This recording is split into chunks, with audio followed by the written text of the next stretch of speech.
Welcome back. We have what the technical legal expression would be a shitload to get through today. Of course, because that is a technical expression in another language, one that you don't use. If you were quoting it in AGLC 3, what would you do with it? You'd italicize it, because it's a foreign language, unless, of course, it appears in the Macquarie Dictionary. I got caught on that a couple of semesters ago. Standard comment to everybody who hadn't put Latin in italics, saying, oh, supposed to put Latin in italics. Turns out, actually, you only have to do that if they're not in the Macquarie Dictionary. So there you are, little AGLC tip for today. So what we're going to do is we're going to fly through the rest of offer, and we're going to start to talk about agreement. I know you want to talk about the assignment. I'm not going to do that. Sorry. Next week, I am going to talk about the assignment in the sense of what writing a memo involves, what that looks like. There are some materials already there on Canvas for you to have a look at in advance if you just can't wait. You need to do your research and your problem solving before you write it, because you will get too embedded in your answers. So I don't want to talk about writing it until you've done a little bit of work on it, and we've moved from there. So furniture's moved around. For those of you at home, there are significantly less people in the room today. Let's see who comes every week. So, auctions and tenders. Where we left off last week, actually let's do a little refresh before we start. When we left off last week, we talked quite a lot about what agreement is and what an offer looks like. Would anybody like to have a go at defining what an offer is? How do we recognise one?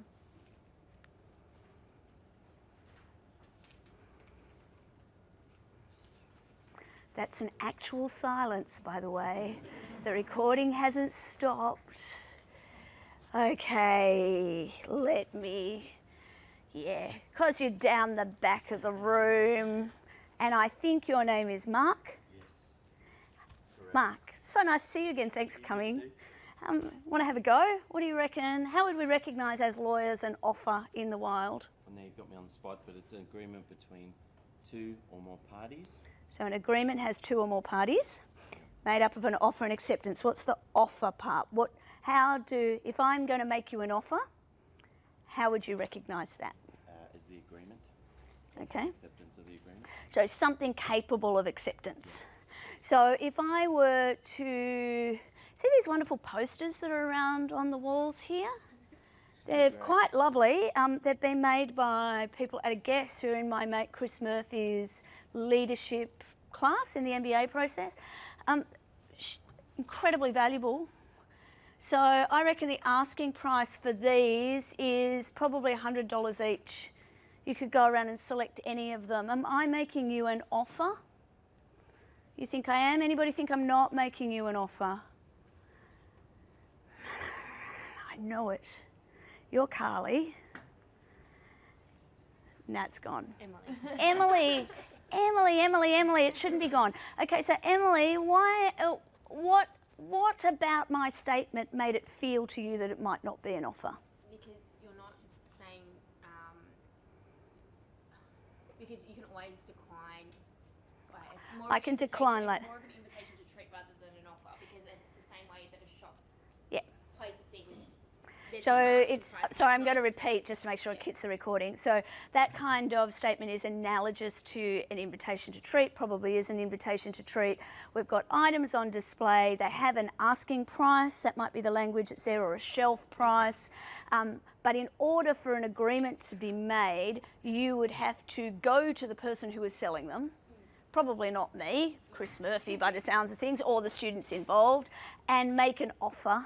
The offer, you might not actually even need to articulate what that number is if you were prepared to pay the price that was on the ticket, and then they can accept it. Good way, I think one of the good ways to remember that is to think about trying to buy cigarettes or alcohol when you were underage. And that they were there. In theory, you could pick up the bottle of wine or whiskey at Dan Murphy's and take it to the counter.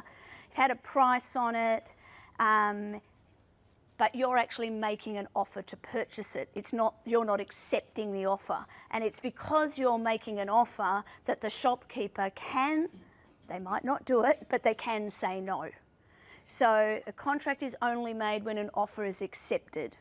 So one of the key things to remember about an offer is it needs to be capable of acceptance. It needs to have everything bundled into the offer that you need, so that the only thing that has to happen in order to make an agreement is add acceptance. Okay, so think about it that way. So we're going to just talk about some different kinds of transactions. We ended off last time trying to distinguish some kinds of things that look and feel like offers, but might not be offers. And the reason for doing that is to make sure that we have as good an understanding as we can about what an offer is. You happy, Dinesh? I'm glad. That's good. It's just a random question. So, real estate auction. Who has either bought or sold a house at some point in their lives? Excellent. Any of you done that by auction? Okay, were you buyers or sellers at your auctions? Who was a buyer at an auction? A few people. Who's been a seller at an auction? Okay, so we've got our 2 sellers here and a few buyers, so I might draw on you if you don't mind. So, anybody else, has anybody in the room never seen a real estate auction in Australia? Yeah. I'm surprised there are not more of you. There are people here who are trying to be cool. They possibly haven't seen them, but they just don't want to put their hands up at the moment. So what happens at an auction? Let's walk through the process. So I want to sell my house at auction. In fact, actually, I'm just going to sell this chair. In fact, it's Tao, is that right? This is Tao's chair because I'm going to be the auctioneer because that's the most fun role. Right, Tao, this is your chair. I'm acting as your auctioneer. The first thing, so those people who've sold a house at auction, just before we go to the sale, one of the things the auctioneers or the real estate agent, they might be the same people, they might be different people, what are they going to ask the person who is selling the thing? What the reserve price is. So does anybody know what a reserve price means? It's lingo, but let's make sure we understand the lingo. So it's a minimum price. So a few answers there, so I'm just going to dissect them. I heard a minimum price, the missing words there, but I just want to make sure we're on the same page. The implied words, the minimum price that Tao is prepared to accept to sell this chair. Then the other words that were used is when you reach that price, it'll go on the market. Actually, technically, the way it usually works, because the relationship between the auctioneer and the vendor, use the language here, is actually a contractual relationship. So the auctioneer is acting as the agent, and the agent has instructions. So the reserve provides the instruction to the auctioneer that you can put it on the market at that time. Often auctioneers don't. They make everybody nervous. It might be well over the reserve price and they'll go inside and get more instructions. You don't know. They decide when they're going to say it's on the market. But they will be in breach of their contract with the vendor if they say it's on the market before it reaches that reserve or that minimum price, okay? So, got a sea of bidders out here because this is a very beautiful chair.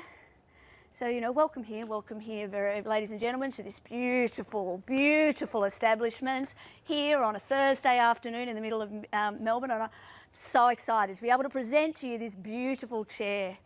One owner only, Mr. Tao here. Historic chair of great significance, but no historical overlays over it. You can renovate to your heart's desire. It's a very, very, very attractive chair. So do I have any bids? Do I have anybody to start this off? Now, do I see anybody here who's prepared to pay? Tatiana. No, that's not your name, is it? It was your name. Or it is. Oh, that was random. Tatiana, very well done. What would you like to bid in imaginary dollars for this chair? Because I have no authority to sell it in real life. $2. Now do I have an increase on the $2? $2, $3, $2.50, $3. Do I hear 4 over there? Do I have $10 anywhere? And $10 anywhere. What's your reserve, by the way? 50. Okay, we've got a bit of work to go. Okay, do I see 25 back there? 25, 24, quick, trap. Suddenly, all of these things. Okay, so what's happening here as I'm finding those people? Are they making offers or am I offering to them? If I say, Kin here, come on, I know you want this chair. I know that you've got cash ready to spend. It's burning a hole in your pocket. Come on, give me 40 bucks. Give me a 40 bucks. Am I offering him the opportunity to buy the chair at $40? No, what's happening? He is making an offer of $40. Can I accept that offer? Under the terms of my contract with Tao, I'm not authorised to accept that offer on his behalf. But if, say, I need to learn your names because I don't know them. What's your name? Ethan. So Ethan here offers me 50.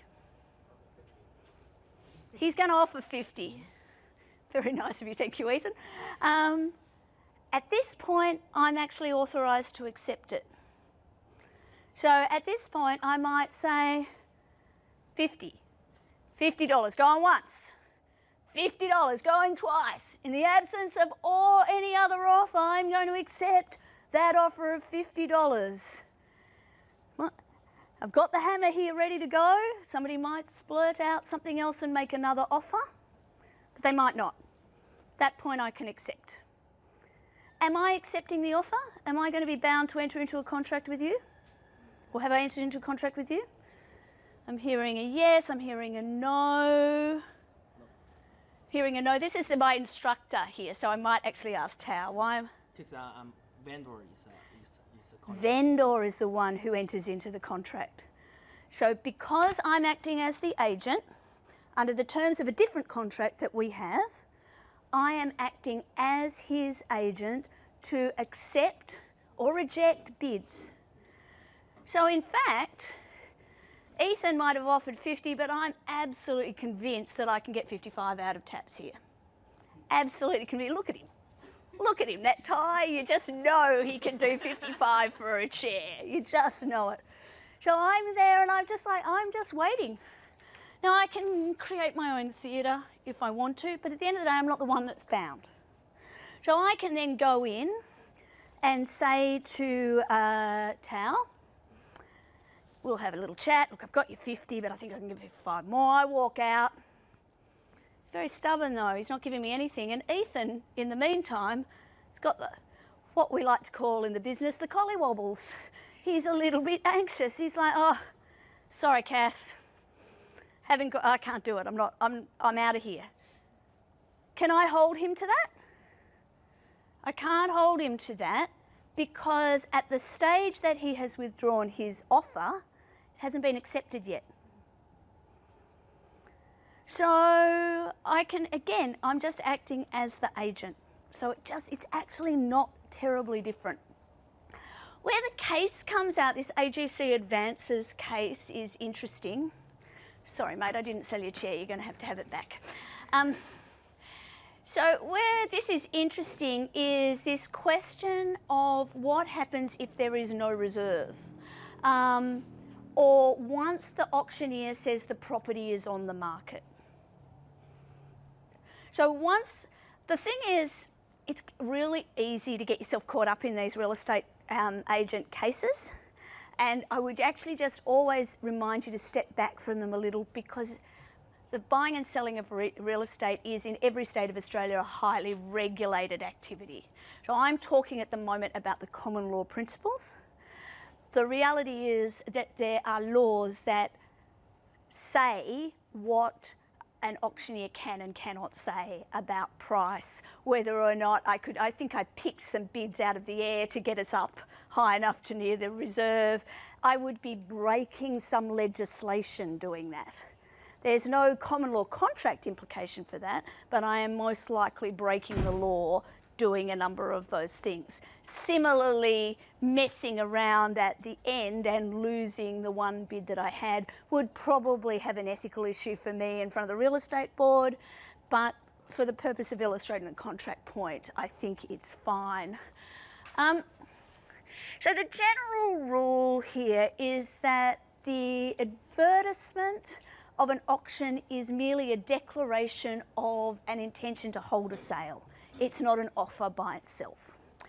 And if the offer is made by the person who bids, an acceptance occurs once the auctioneer accepts the highest bid. One of the relevant cases here, AGLC and McWhirter, actually related to an auctioneer rejecting the highest bid in favour for a lower bid. The reason that they did that is that they had reason to believe that the person who had the higher bid actually didn't have the capacity to pay, and that the second bid was the strongest bid, was the most likely bid. So, but essentially, once the property is on the market, once the auctioneer has those instructions, they have the ability to say yes or no to a particular bid.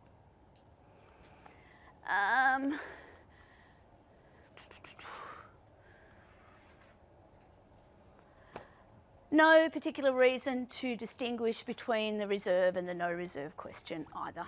Sorry, just having a look on the slide to just make sure. I think we've talked about all those things.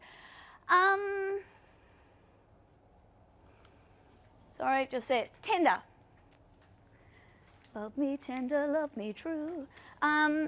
What's a tender? Yes, it is a small boat that tows a larger one through the harbour.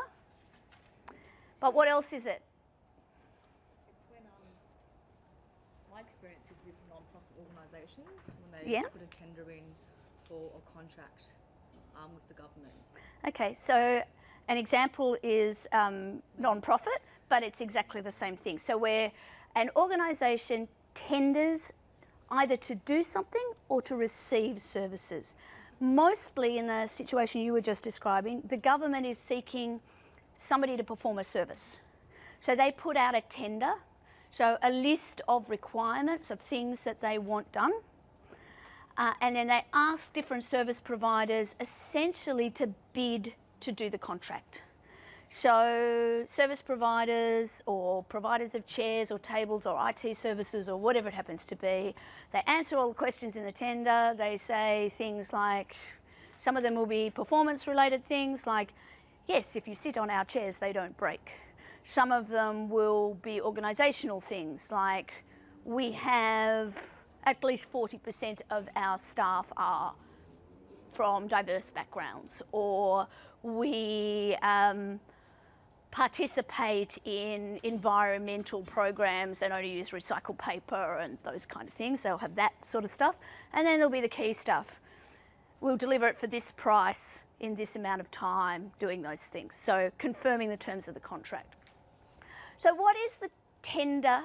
So the tender document that goes out into the world and asks for responses, is that an offer or something else? It's an invitation to treat, absolutely. What is the response? Usually it's an offer. It might be a conditional offer. Often tenders run in a couple of ranges, or levels. So often a tender, the first part of the process of tendering will be an expression of interest to go into further negotiations. So it'll be part of a culling process. So it might be an offer, it might not be. Then the parties get around the table. Often there'll be a short list. They'll put the terms of the contract, and then basically somebody will make a decision whether to go ahead or not. Well, let's stick with the same analogy. So we've got the government under the NDIS looking for service providers to help with elderly care in a particular area. We get down to a short list. Somebody's going to make a decision who to contract with. Who will make that decision? Sorry? Oh, sorry, I meant which party. So will it be the tenderers or the person who has offered the tender at the beginning? The person who's offered the tender. So the government will decide between some parties. And if that party wants to do it, what are they doing? They're accepting. So the decision to go ahead results in making an offer. That offer, when it's accepted, and often what will happen is the tendering party will go through that process and then tell everybody else that they're out. Because if they don't actually finalise with one party, then they'll go to their second and third and so on. Okay, so again, tendering, it's just a different process or a very organised process for negotiating an end result.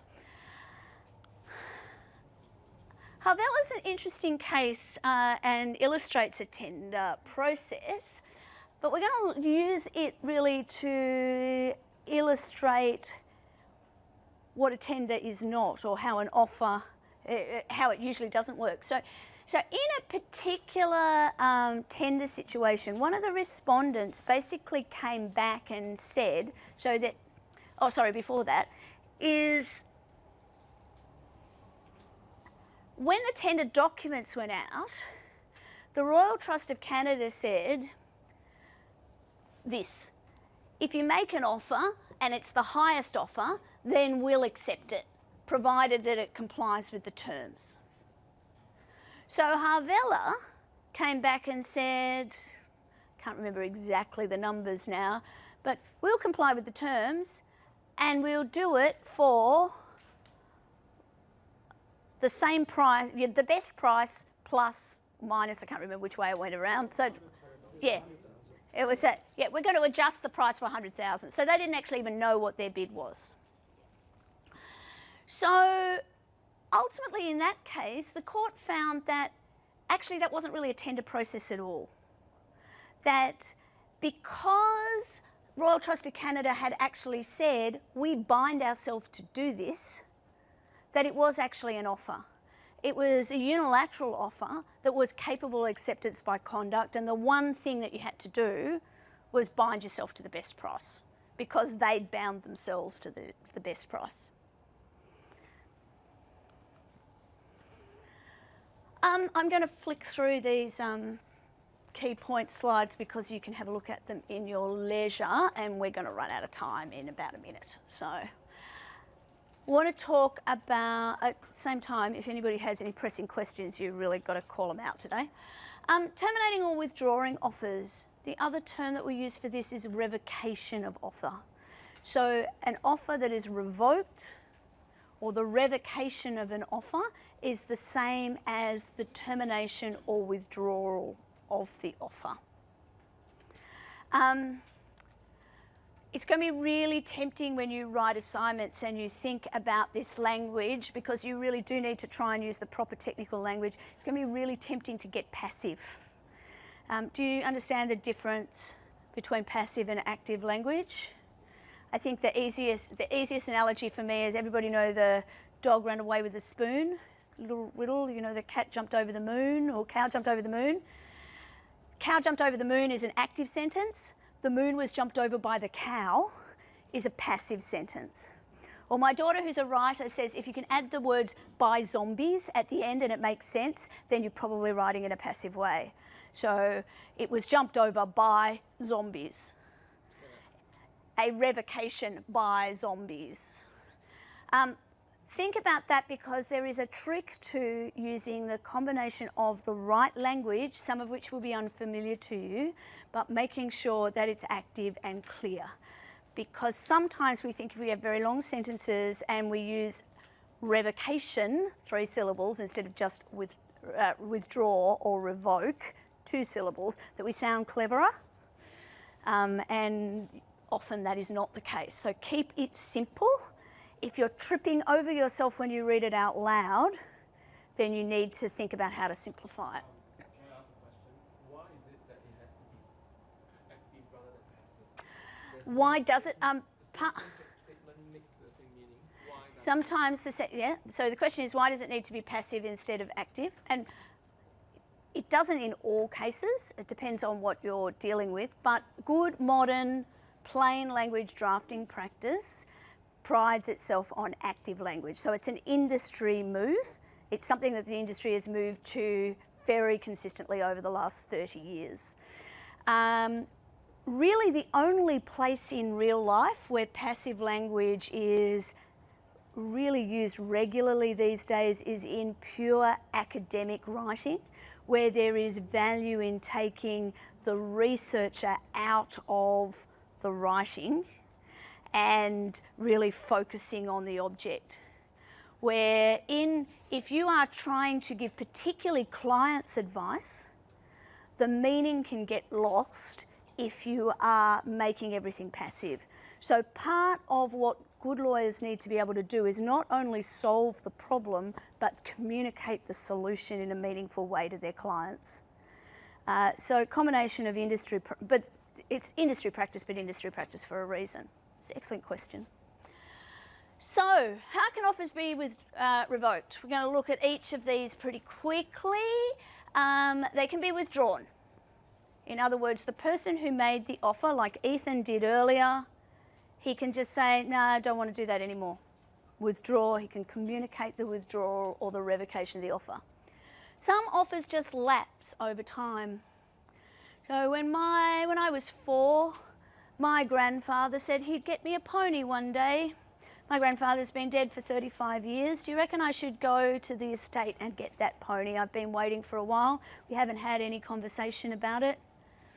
Carly doesn't think I should. Is that because you don't like ponies? Because I don't particularly like them myself. But so I just think, oh God, something else to look after. But very long period of time between an offer being made, and even though it was never actually he is now gone to his maker. So in fact, that would have terminated as a consequence of death. But let's say he's very, very old indeed. Chances are that it's just disappeared over the effluxion of time. Other times, lapse of time can be quite short. So if I were going to, actually I made this morning, while I was trying to half prepare for this class, I made a batch of basil pesto. I make a very nice basil pesto, and on the whole, it lasts in the fridge, if it's not eaten, for about 6 or 7 days. So if I were to offer to sell you some of my basil pesto that I made this morning, Is your kitchen registered with council? let's say it is. Let's say that I made it in an industrial kitchen, and that, yeah, of course I had rubber gloves on. And of course I washed the basil before I brought it in from the garden and did all that stuff. And it may or may not be vegetarian, depending on how you feel about slugs. But lasts for about 7 days. I offer to sell it to you. You say you'll think about it. You come back to me in 10 days. And I say, no, I've thrown it out.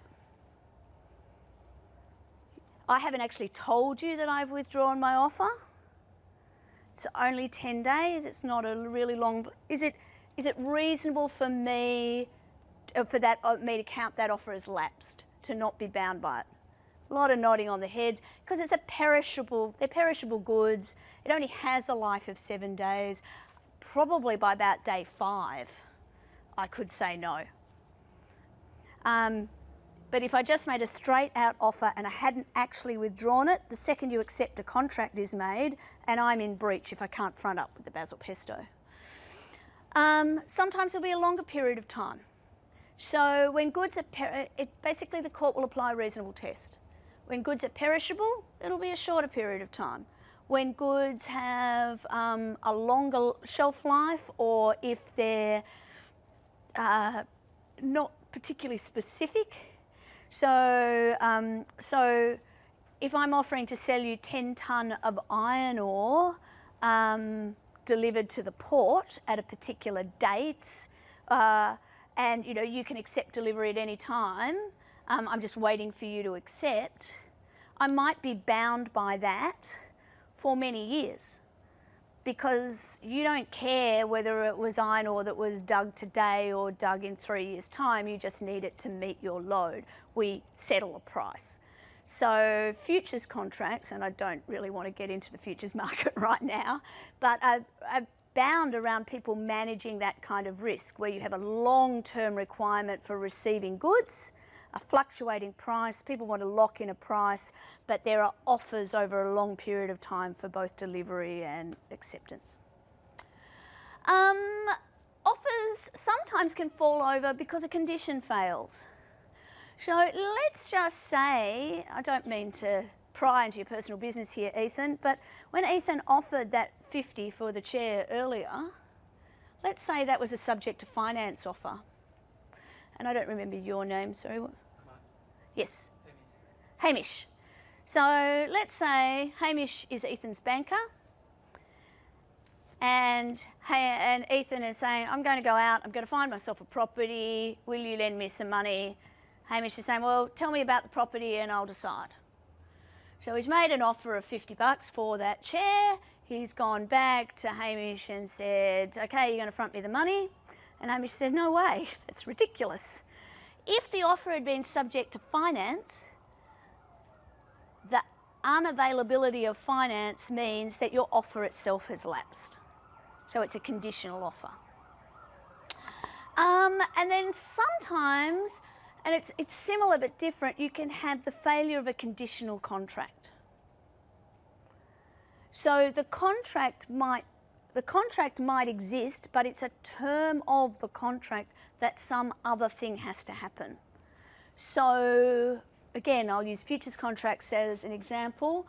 If my iron ore example before, there is an offer to sell 10 tonnes of iron ore at, I have no idea what the price of iron ore is, 10 bucks a tonne or whatever it is. 180 something a tonne, thank you, sorry. It fluctuates. I've made that offer. Seeing you know what the price is, Michael here is going to, he's decided he wants to buy that. He's got a standing, he's accepted at 180. In the interim time, the price actually goes to 10 bucks a tonne. He might have a condition in the contract, I'll accept, provided that the price at the delivery date is no less than 90% of the price we've agreed. So the failure of the condition then, the price is actually less than the condition, so he doesn't have to accept. That's a conditional contract. So is the acceptance date is the date where the conditions are fulfilled? No, because it's a contract in that example, the contract is made, but the party's obligations to perform the contract, there's no breach if that condition that happens after the contract, we call it a condition subsequent. Sometimes it's referred to as a condition precedent to the binding nature of the agreement. But we're at that stage, so it's slightly different from failure of an offer because we've got an offer and it accepted, but the contract exists, but it only continues to exist if the condition is met. You have to remind me of your name first. Brooke. Yeah. So just, I don't know, this is a silly question, but I'm going to ask it anyway. So just say I made an offer to buy your basil pesto pasta. You will not be disappointed with my basil pesto, by the way. And I said that I say I would buy it for, I think, $10 or something, and you said that's fine, but only if I transferred you the money within 3 days. And I didn't transfer it to you until the 4th day. Would that be a failure of condition or a lapse of time? Excellent, excellent question here. I'm going to put it back to the room. I'm not sure if all of you would have heard it. So Brooke is interested in my basil pesto. She's offered me $10 for it. I've accepted that offer on the condition that I receive the money in advance of handing over the pesto. Well, I've just added that part in advance of handing over the pesto, and I need to get it within 3 days. Firstly, has she made me an offer? Have I accepted that offer? I need my yes, no buttons. The way I've just described it, no, I didn't. I've actually made a counter offer. So it's expressed as a yes and. So yes, I agree on the price there, but there's going to be 2 additional clauses, 2 additional terms. One is you have to pay me before I'm going to hand it over. And secondly, you have to pay me within a period of time. So let's say she accepts that. Do we have a contract? Yes. She doesn't pay me within 3 days. Does that mean that there's a lapse of the offer, or has something else happened? There's a breach of the contract. Now, it's a really good example, though, of a conditional contract. Because if the way that Brooke expressed it to me, it was essentially, it's only if the money is paid on time. So in fact, it's like it's a condition subsequent that ultimately is in her control, that even though we have a contract at that point, I can't just take all of my pesto and give it to Emily and then say, sorry, Brooke, thanks for the money, but you have to go and talk to Emily if you want something on your biscuit. Instead, what is actually happening there is she has the decision-making power to go and taste some other pesto, decide what she likes or not. She can either front up with the money on day 3, and then I'm obliged to meet my obligation, the contract is on foot, or she can effectively terminate the contract by the failure of the condition.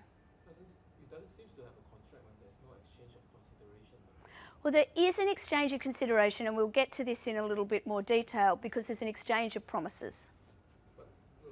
And it's a complex exchange of promises, but there is. Can you just trust me on that? Because we're no way we're going to get through everything if we have to do consideration as well this week. Write it down for me. So let me... Oh, sorry, don't know. Just...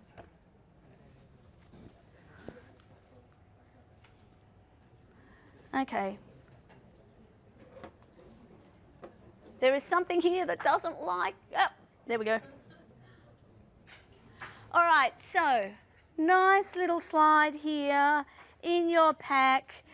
These are the sorts of slides that you probably want to just put aside every now and then because they're good for exam prep, when you've got one piece of paper with a whole lot of different things on it. So offers being terminated.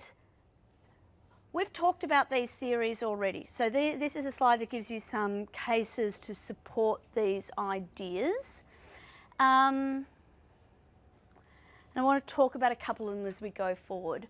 So, in fact, we've just talked about non-fulfilment of a condition. Let's talk about unilaterals. So, in the case of a unilateral contract, I want to pose the question, can an offer be revoked after the offeree starts doing the thing? So let's use a couple of examples here. Carlisle and carbolic smoke ball. The offer that the court found was that if you do this thing, buy the smoke ball, use it in accordance with the instructions for 2 weeks, and you still get sick, then the carbolic smoke ball company will be bound to pay you that money. So let's say that Mr. Carbolic Smoke Ball walks out of the court that day, completely furious with his lawyers, and says, okay, from this moment onwards, we've got to make sure that we're no longer bound by that. So let's put an advertisement in the newspaper. From this point forward, that offer is revoked. So there are people all over London at that point who are, 10 days into using the carbolic smoke ball in accordance with the instructions. There's some of them that used it for 2 weeks solid in accordance with the instructions and finished doing that a month ago and are just starting to get the sniffles. They haven't actually got the flu yet or throat deafness. Can we do that? Can Mr. Carbolic Smoke Ball do that? Yes.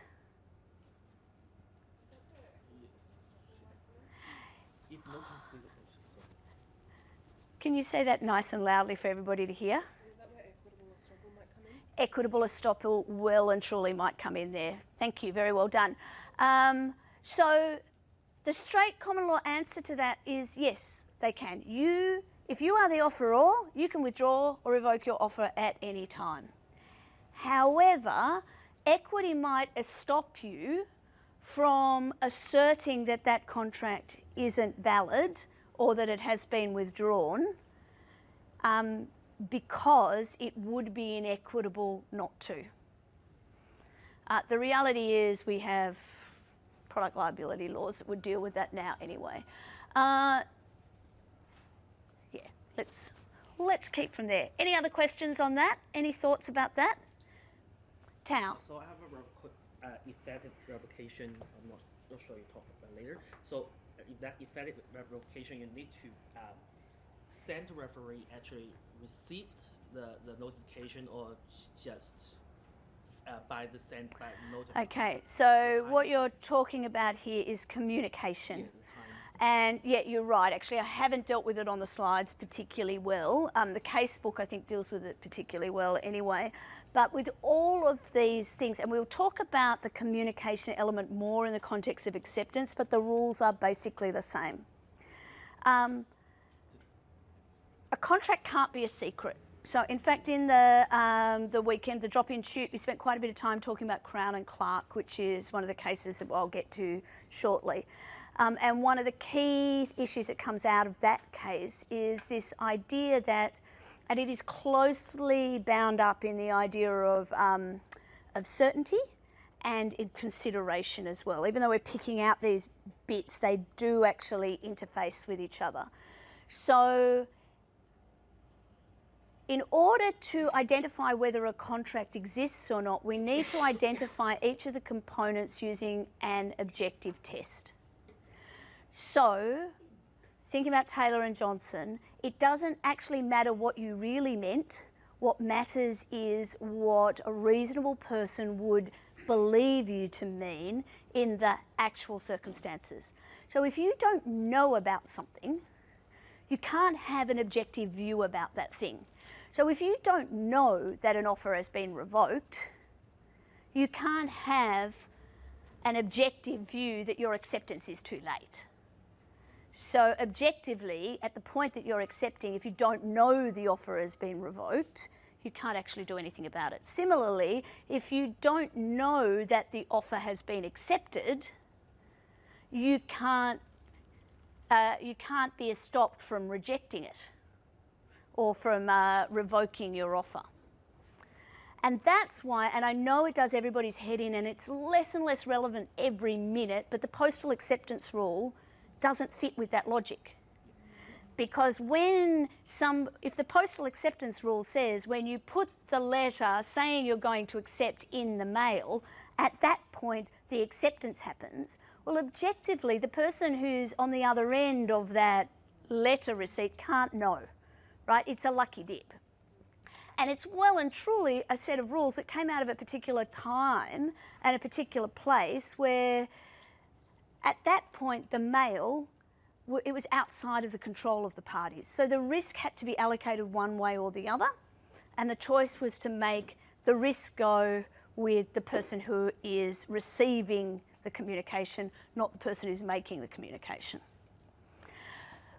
But it is actually an exception to the general rule. It's a confusing exception. It's an exception that the Priestly 11 required us to make sure that you know about, but it's actually just an exception to the general rule. And the general rule is that both offer and acceptance need to be communicated, and the time and the place where offer and acceptance happen is the time and the place that they are communicated. And as I say to every staff member I've ever had, communication is what the listener does. Doesn't matter what you say, what matters is what people hear. And so that's why it happens, and an agreement is created when it's accepted. And we look objectively at the conduct and the words to work out what that means. That felt like a little sermon. Are we okay? Can I get a hallelujah? All right. Anybody, any options traders here? Any business owners in the room who lease or rent premises? Okay. Anybody want to hazard a guess at what an option is in the contract law sense? You have a right to buy at a specific time and a specific price, but no obligation.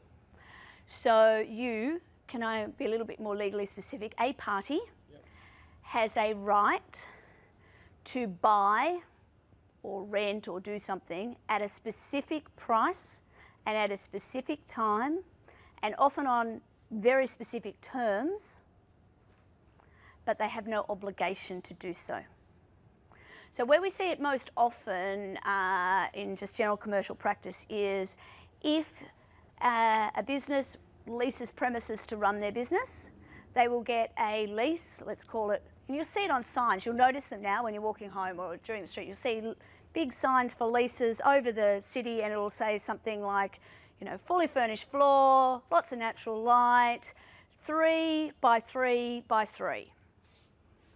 And the lingo means 3-year term with 2 additional 3-year options. So at the end of the lease term, usually provided that you've complied with the terms of the lease during that term, the tenant has the option to get another 3-year period at, it's a known price or a calculable price. It's usually not the same rent. It will be that rent with some sort of multiplier based on a formula that's in the contract, and you get another 3 years.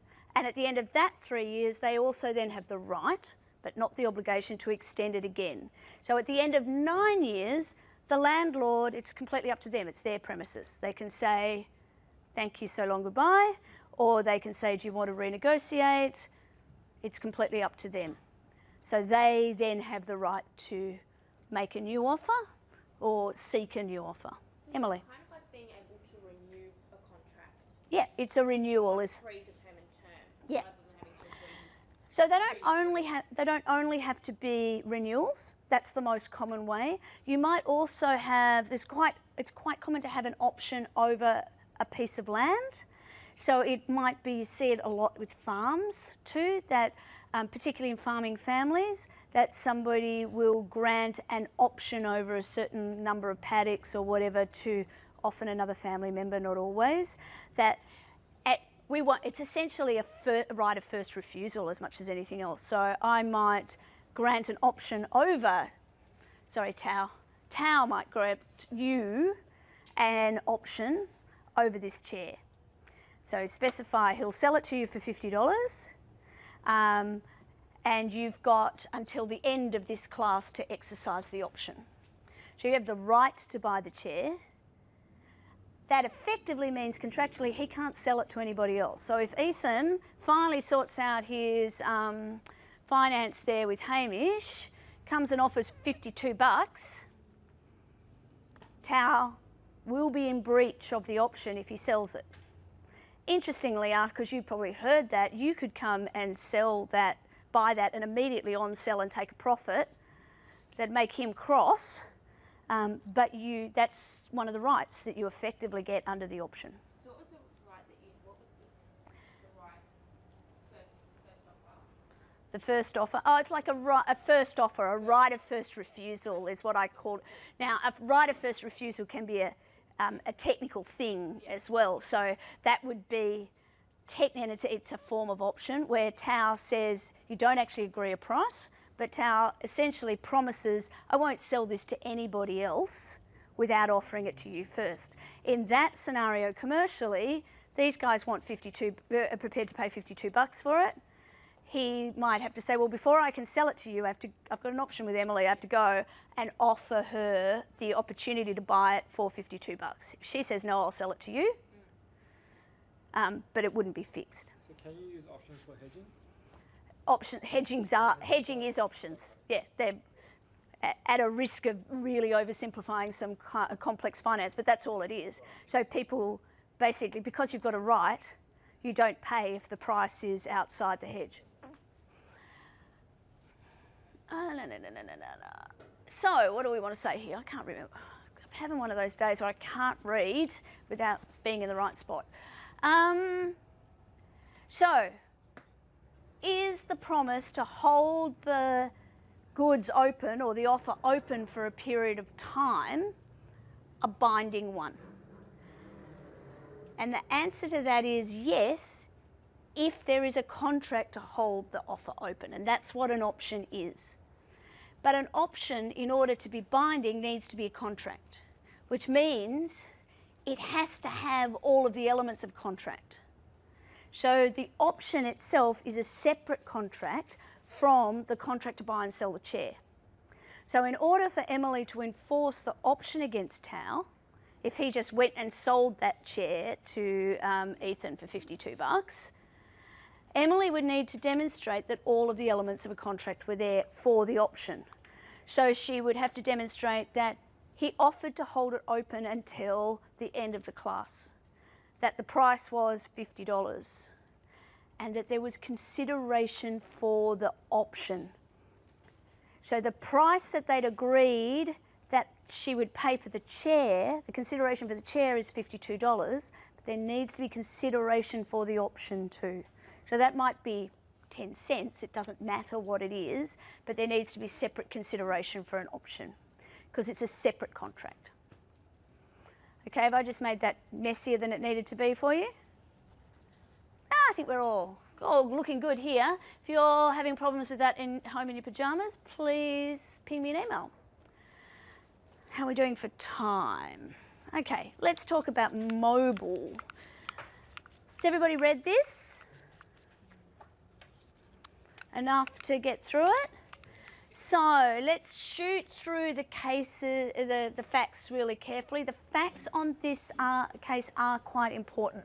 So I'm going to spend a little bit of time, but I don't want to spend too much time on them. The reason that we often look at the facts is because we often need to distinguish on the facts to really understand what the principles are.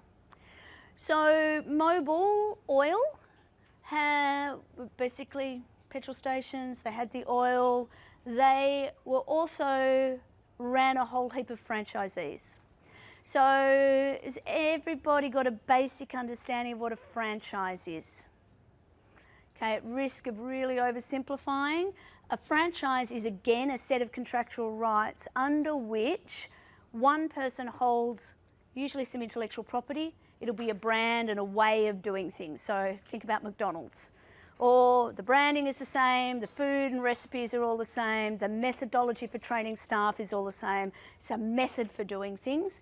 The owner of the franchise, the franchisor, grants independent business owner, franchisees, the rights to use that intellectual property and that methodology for doing things in exchange for essentially a share of profits. So Mobil were doing this. Petrol stations, all the rest of it. And, you know, it was getting a little bit competitive, so they brought all their franchisees together. They said, okay, we're going to create this idea of this circle of excellence. And we're going to get you to do things in a different way. And if you participate in this circle of excellence and you do well enough, we're going to promise that we will renew your franchise for a further 9 years. So there was a 6-year period to participate and then there was a 9-year renewal. So they did say though, look, this is an idea at this stage. Got a lot more work that we need to do to get this up and running. But we've made this commitment, we're going to find a way to extend your tenure automatically and you won't have to pay us any extra money. Franchisees usually pay to get into the process and pay to renew, particularly a valuable franchise like petrol stations or McDonald's or, you know, well-known fast food. So we'll find a way, so as long as you're consistently achieving this 90% plus target of this circle of excellence, whatever that means, you'll be fine. So several of the franchisees got right behind this, started working really hard, really lifted their earnings and they were achieving this 90% plus target. But 4 years later, Mobil just like, oh, this is just too hard. Yeah, we're not going to do that anymore. They just stopped it. So they withdrew. So the franchisees said, well, you've breached the contract. You told us that if we did something, you would give us this renewal, and we're 4 out of the 6 years down, and you've just taken it away. It's not fair. So at the first instance, Justice Wilcox said that Mobil had made an offer to enter into a unilateral contract and was not entitled to revoke it once the franchisees had embarked on the performance. Sounds different from what I've been saying so far, doesn't it? Those who had achieved 90% performance targets in each year should be treated as if they'd achieved the whole way and they should be entitled to the renewal. So he said, yep, there's a contract. There was a binding promise, and the binding promise essentially meant that they had to keep that program open for the life.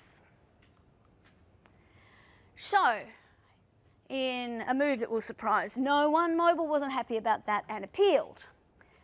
On appeal, they argued that there was no acceptance of their so-called offer, and to the extent that there was an offer, that offer was actually revoked before it had been completed, and that they can do that. Franchisees, on the other hand, said, no, performance is commenced, you can't take it away like that, and we've actually done what we needed to do each year. And you will have read, there's a bit of evidence there about, well, actually, the more money you make, the more money you make. It's like it's in your interest to make more money anyway, so stop complaining. So there's a bit of argy-bargy about that as you go. So, their honours, Justices Lockhart, Lindgren and Tamberlin thought that there was no legally effective offer, and as a consequence there was no implied contract not to revoke an offer that was never made in the first place. Now this is a case that we could equally, I don't think we do, but we could actually revisit when we look at certainty. So if we go back to where we started today, one of the things that we looked at in a definition of what an offer is it needs to be capable of acceptance without doing anything more. And the justices here said, well, actually it was really vague. That other than this is what the end result of you getting it right will be, and this is what getting it right might look like, there was no detail, and they were quite clear that they needed to fill in the gaps later. So more needed to be done. So, I like this quote from their judgment. We do not accept that there is a universal proposition that an offeror is not at liberty to revoke the offer once the offeree commences or embarks on performance of the sought after act of acceptance, of the sought act of acceptance. So again, just consistently with what I was saying earlier, but without a case to illustrate it with, here is a case that the High Court prepared for you earlier.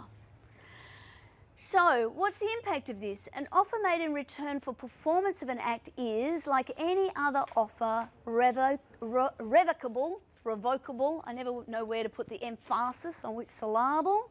It's revocable at will.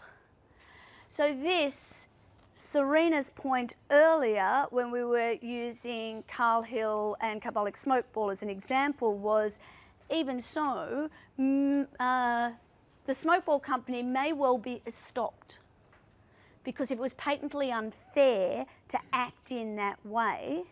Now, in this case, the court found that there was no offer, that at first instance, the court erred in finding that there was an offer at all. So there was no offer that was accepted, so there was nothing to create that contract. So no contract. Okay, I'm going to do one more and then we'll have a break, okay? We'll get to acceptance. Oh, sorry, Taps. Yeah, sorry, I'm not. Don't be sorry. Chance saying that I know better than the justices, but with I'm thinking we should all know better than the judges. I have a very romantic view of evolution. All of you should be better, ultimately, than the justices we have now, just as I hope, touch wood, that they are better than the ones that went before them.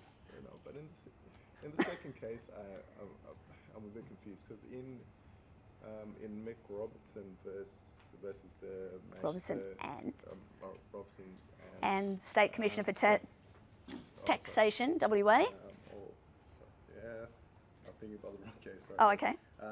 It's the Manchester City Council. Oh, Gibson and Manchester City Council, yes. In that case, they found that there was no contract, mainly starting from the language saying we may Yep. think about selling this to you. In that offer that they, or in that invitation to treat or whatever they might say it was, the language was we will automatically do your lease if you achieve these things. Let me pull back, actually. I'm just going to pull back to a slide. Did the rest of you hear what Tap said? So, oh, sorry, wrong one. Just go back again. Let me, don't know why it went there. Let me just find this. Sorry, I'm going to repeat what Tab said because I'm not sure that you would have heard it. So, make sure I summarise properly. Stop me if I'm wrong. Tab's saying that in Gibson and Manchester City Council, which we looked at last week, one of the key things that meant that Mr. Gibson didn't have a contract was that focus on the language that said we might. And in this case, Mobil said we will. Ryan? We will find a way, exactly. And that's why I brought it up here. They said, we will find a way. The thing is, with all of these things, you have to look at it all in its entirety. And of course, even the casebook is pulling out highlight pieces for you. But you have to look at the whole and apply an objective test. So what would an objective person, I'll come back to you in a second, an objective person having the same information as the franchisees expect that to mean? And the court found in that instance, well, on the second instance, and let's face it, they didn't find it the first time. So there's clearly, you know, and Will Cox is no plotter. Like, it's like people come up with different views here. But essentially they were saying, we want to achieve this thing. We don't know how we're going to do it yet. We will find a way to extend your tenure. We've got a long way to go to make this work. So it was a plan to put something in place and they never quite completed it. So you look again at the whole of the piece. Sorry, you wanted to make another observation. Well, looking at that statement, just looking at those facts, the second condition was if you consistently achieve 90% or better. Yeah. In that. So yes. Part of the problem was that 90% of a performance target, the performance target is this circle of excellence target, and we don't really know what this is. So their notional calculation of what that is, they didn't know. But look, these things can fall either way. And why do you think that the silks earn as much money as they do? Because at the end of the day, there's some pretty fancy footwork that goes to highlighting these things. And when we read the cases, well, some of you at some point will go and read transcripts and all the rest of it. Anybody follow shit judges say on Twitter? Or they are going off this week with the Royal Commission. Like, Justice Haynes is so funny, just so funny. So yeah, I highly recommend it, by the way. You can feel like you're studying when you're really just on Twitter. But the reason that these people are paid such enormous amounts of money at the end of the day is to do exactly what you're doing now, is finding the other side of the argument and paring it down. And by the time we get it, we're just getting what it is that the judge decided was important in making their decision. We're not even getting all of the evidence, much less everything that went into the decisions about what evidence went in the first place. So there are carefully constructed arguments around these things. Let me flip on. So I think, though, that we had a bit of a conversation about the lapse of offer when I was talking about my Basel earlier. Didn't talk about people dying, although now I miss my grandfather now that I used him as an example earlier on. As a general rule, the death of an offeror means automatic lapse. Okay? There are some exceptions, particularly if the death is not known at the time that the acceptance happens. So Fong and Chile, for example, the person who accepted the offer didn't know that the offeror had died. It was quite a clear contract case. The estate decided later that they didn't want that particular asset sold, so there was some dispute about that. But it was quite clear on the evidence that the offeree didn't know about the death. There is, however, much law that says that a an option can be exercised after the grantor of the option dies. Now, why is that? Anybody want to hazard a guess? Because the option, so Dinesh is absolutely right, the option is a contract, and any contract that is on foot survives the life of the party. So if a party to a contract dies, it's not like everybody goes home and forgets. The person who dies, their estate, remains a party to that contract and continues to have obligations or rights under that contract. The option is a form of contract, so the rights under the contract or the obligations stay with the estate. So whether the optionor or the optionee it dies, either estate would continue to have those rights. Failure of a condition. When we address certainty in express terms, we'll talk about these things in a little bit more detail. I think we talked about them quite well before. Can I suggest that we take